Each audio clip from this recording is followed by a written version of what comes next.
সেই ব্যাপারে আমরা আলোচনা করেছি। আরও অনেক কিছু আলোচনা করেছি, যেমন বিভিন্ন অবৈধ অস্ত্র এবং লুট হওয়া অস্ত্র, সেটা যে উদ্ধার হয়নি এখনো, সেটা আমাদের উদ্বিগ্ন চাই।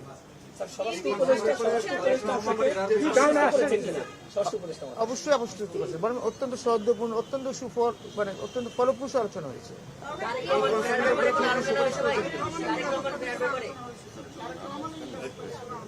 আরেকটা জিনিস আমি বলি, না আলোচনা হয়েছে, একটা ব্যাপার আমরা কনসার্ন করছি, যেটা খুব রিসেন্টলি এএসআই নিয়োগটা হচ্ছে। সাধারণত নিয়োগ হয় কনস্টেবল, এসআই এবং এসপি লেভেলে, কিন্তু দেখলাম এএসআই লেভেলে নিয়োগ হচ্ছে। কনস্টেবল থেকে যারা হয় তাদের একটা ক্যারিয়ার থাকে, যেমন সে এসআই হবে, এসআই হবে, ইন্সপেক্টর পর্যন্ত হইতে পারে।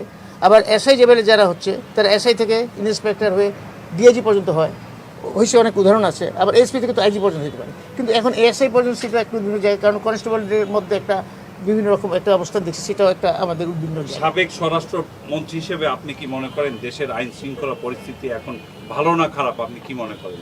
আমি এটুকুই বলবো না, ভালো করার যথেষ্ট চেষ্টা করছেন, আন্তরিকতা কোনো কমতি নেই। ইনশাল্লাহ দ্রুত ফেরত আসবে, আপনারা দোয়া করবেন। আল্লাহ